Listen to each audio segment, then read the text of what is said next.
Hello friends, இன்றைக்கி சூப்பரான Dindigul special Thalappakatti biryani தான் செய்ய போகிறோம். வாங்க எப்படி செய்யலாம்னு பார்க்கலாம். அதுக்கு முன்னாடி நம்ம சேனலை லைக் பண்ணுங்கள், சப்ஸ்கிரைப் பண்ணிவிட்டு பாருங்கள். அதுக்கு நீங்கள் பாஸ்மதி அரிசி எடுத்துக்கலாம், இல்லைனாக்கா சீரக சம்பா அரிசி எடுத்துக்கலாம். அதுவும் இல்லைனாக்கா நம்ம நார்மலாக பிரியாணி அரிசி கடையில் கேட்டிங்கனாவே சின்ன அரிசியாக கொடுப்பாங்க, ரொம்பவே நல்லாயிருக்கும். இது 1 கிலோ எடுத்துருக்கேன், நான் அரிசி 1 கிலோ எடுத்துருக்கேன். அதை நல்லா கழுவிட்டு ஊற வைக்க போகிறேன். அது ஊறதுக்குள்ளே நம்ம அரை கை அளவுக்கு புதினா, அரை கை அளவுக்கு மல்லி, ஒரு பச்சை மிளகா, ஒரு தக்காளி, ஒரு வெங்காயம் சேர்த்து நல்லா நைஸாக அரைச்சி எடுத்துக்க போகிறோம். அதுக்கப்புறம் ஒரு பாத்திரத்தில் எண்ணெய் சேர்த்துக்கலாம். 50 கிராம் எண்ணெய், 2 ஸ்பூன் அளவுக்கு நெய் சேர்த்துட்டு நல்லா சூடானோன்னா பட்டை பைசஸ்லாம் சேர்த்துக்கலாம்.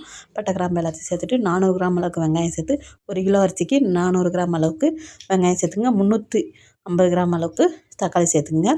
இது கூடயே மல்லி புதினா கொஞ்சம் சேர்த்துட்டு ஒரு 150 கிராம் அளவுக்கு இஞ்சி பூண்டு பேஸ்ட்டு சேர்த்துக்கலாம்.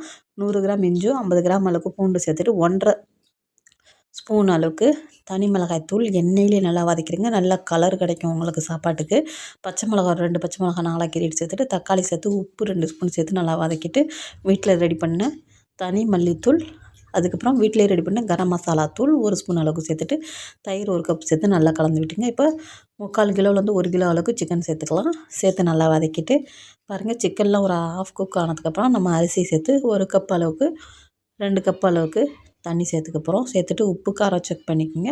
செக் பண்ணிவிட்டு நல்லா மூடி போட்டு கொதிக்க விடுங்க. வெங்காயம் நல்லா உங்களுக்கு கலர் சேஞ்ச் ஆனோட தான் நீங்கள் செய்யணும். அதுக்கப்புறம் தான் அடுத்த பொருளெல்லாம் நீங்கள் போடணும், அதுக்கு முன்னாடி போட்டுறக்கூடாது.